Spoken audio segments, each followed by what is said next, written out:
최재형 예비 후보의 기행이 갈수록 심해지며 국민의힘 대선 경선 항해가 출발하기 전부터 순탄치 않습니다. 윤석열 예비 후보는 기습 입당으로 모두를 의아하게 하더니 당내 첫 행사에도 휴가라면서 불참했습니다. 당내 토론회 참석에 대해서도 예비 후보 등록 전에는 참석 안 할 수 있는 것이라 답했습니다. 대선 후보가 되기 위해 입당했으나 아직은 아니다라는 이해할 수 없는 세법으로 경선 과정에 임하고 있는 것 같습니다. 더욱이 윤석열 캠프에서는 1일 1망은 논란이 부담이 됐는지 이제 다른 현장에서 논란의 소지와 왜곡이 있을 때는 즉시 개입해서 본래 취지를 바로잡는 레드팀까지 구성한다고 합니다. 대선 후보를 하겠다는 분이 자신의 발언을 자신하지 못해서 즉시 수정하는 팀까지 구성한다니 안타깝습니다. 언론이 잘못 보도한 탓이라는 생각 대신에 후보의 상식과 철학부터 다시 채워져야 하는 것 아닙니까? 한편 국민의힘 두 번째 선두주자인 최재형 예비 후보는 선거법에서 금지하는 마이크 유세로 망신을 사고 있습니다. 대선 출마 선언식에서 잘 모른다고 하더니 시선관위원장까지 하신 분이 선거법을 모르시는 것입니까? 여전히 캠프도 후보 자신도 준비가 덜 되었다는 뜻입니까? 더욱이 윤석열 예비 후보는 박근혜 전 대통령을 불구속 수사하려고 했다면서 스스로를 부정하고 최재형 예비 후보는 박근혜 전 대통령의 사면에 용단을 내려야 한다며 국민 분열을 선동하고 있습니다. 아무리 반대 세력을 다지는 것이 급하다고 해도 누구보다 법치를 강조했던 분들이 할 말은 아닌 것 같습니다.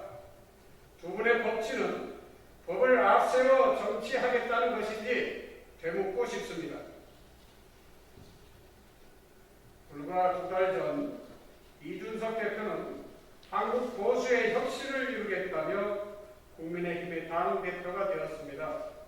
하지만 지금 국민의힘은 혁신은커녕 당내 경선을 이끌어가기에도 힘겨워 보입니다.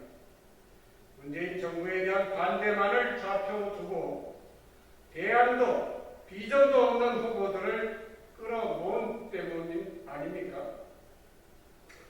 국민의힘 대선 경선은 아직 시작도 되지 않았습니다. 시대착오적 주장만 난무하는 눈살 찌푸려지는 풍경을 연출하는 대신 내실 있는 정책과 비전을 기대할 수는 없는 것이니 안타깝습니다. 국민의힘의 분발을 기대하겠습니다. 광주 붕괴 사고에서 드러났던 불법 하도급, 부실시고, 안전교육 부재라고 하는 산불 관행을 반드시 발본색원하겠습니다. 더불어민주당 산재예방 TF는 광주 학동 붕괴 사고를 지난 2019년 잠원동 붕괴 사고의 재발로 규정하고 제도 사각지대가 발생하지 않도록 단계별 후속 대책을 발표했습니다. 지난 6월 광주 학동 참사를 조사한 결과 불법 하도급 과정에서 공사비의 84%가 삭감됐다는 사실이 밝혀졌습니다.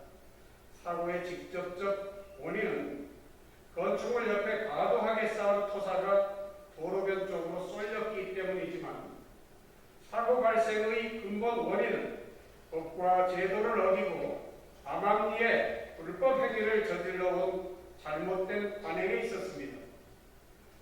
더불어민주당 산재예방 TF와 정부는 건축물 관리법을 제정했음에도 불구하고 만연하게 퍼진 건설 현장의 관행을 낱낱이 파헤쳤습니다. 그 결과 암암리에 건물 해체 계획서가 부실하게 작성된 것을 비롯해 전혀 다른 시고 해체 감리자의 업무 태만 등 총 153건의 문제를 적발했습니다. 이번 광주 사고를 계기로 건설 현장에 여전히 도사리고 있는 불법적 관행을 뿌리 뽑겠습니다. 이를 위해 당과 정부는 해체 계획서는 건축사, 기술사가 작성하고 상시 모니터링이 가능하도록 감리의 현장 상주 기준을 만들고 허가권자의 점검 책임을 강화하는 등 현행 제도를 보완했습니다. 특히 건설 현장에서 반드시 제거해야 할 악성 종양인 불법 하도급 문제에 대해서는 결코 좌시하지 않겠습니다.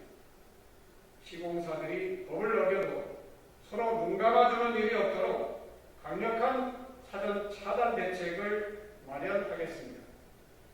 또 현장 감독의 소홀로 인명사고가 발생한다면 무관용 원칙에 입각한 강력한 처벌로 불법 하도급이 퇴출되도록 할 것입니다. 더불어민주당은 광주 붕괴 사고로 인해서 슬픔과 고통의 시간을 보내는 국민들께 깊은 위로를 전하며 더 이상 안전불감증과 불법적 관행에 따른 후지목형 사고가 발생하지 않도록 단호하고 엄정하게 대처하겠습니다.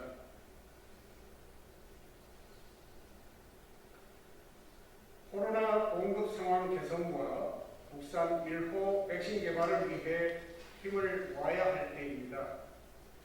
정부는 어제 8, 9월 코로나 백신 접종 계획을 변경했습니다. 미국 제약회사 모더나가 우리나라에 이달 공급 예정 백신인 850만 회분에서 절반 이하만 보내겠다고 했기 때문입니다. 모더나사는 생산 실험실 문제로 전 세계 백신 공급을 축소한다고 밝혔습니다. 이에 따라 우리도 불가피하게 한시적으로 1차와 2차 사이에 백신 접종 간격을 넓혀서 수급 불안정에 대처하기로 한 것입니다.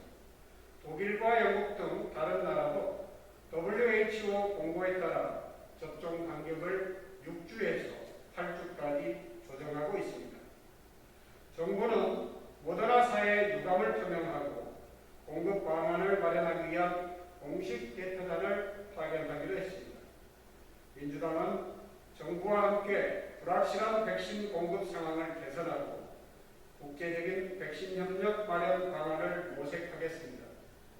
추석까지는 국민 70%가 1차 접종을 완료하겠다는 목표가 차질 없이 백신별 세부 공급 일정을 점검하고 접종을 진행할 수 있도록 하겠습니다. 더불어 백신 공급 안정화를 위해 내년 상반기 국산 코로나19 백신 개발에 더욱 속도를 높이겠습니다. 안정적인 국산 백신 개발을 통해서 해외사에 의존하지 않고도 백신 수급을 이루어낼 수 있을 것입니다. 지난 5일 정부는 글로벌 백신 허브화 비전 전략을 발표했습니다. 당장 올해 하반기부터 2026년까지 2조 2천억 원 규모의 투자 계획이 수립됐습니다. 민주당은 코로나 백신 개발을 전폭적으로 지원하겠습니다. 백신 개발 예산 확보와 함께 임상시험 계획이 신속성과 안전성을 담보할 제도적 지원에도 적극 나서겠습니다.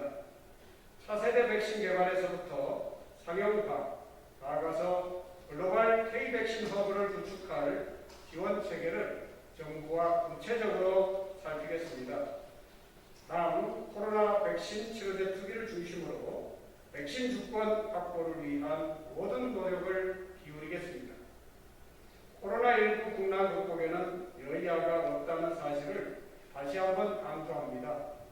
백신 수급 상황을 두고 불필요한 불신과 불안을 조장해서는 안 될 것입니다. 불안정한 백신 수급 상황을 타개하고 전 국민의 접종 목표 달성을 위한 노력에 국민의힘도 비판 대신 협력의 목소리를 내주실 것을 요청드립니다.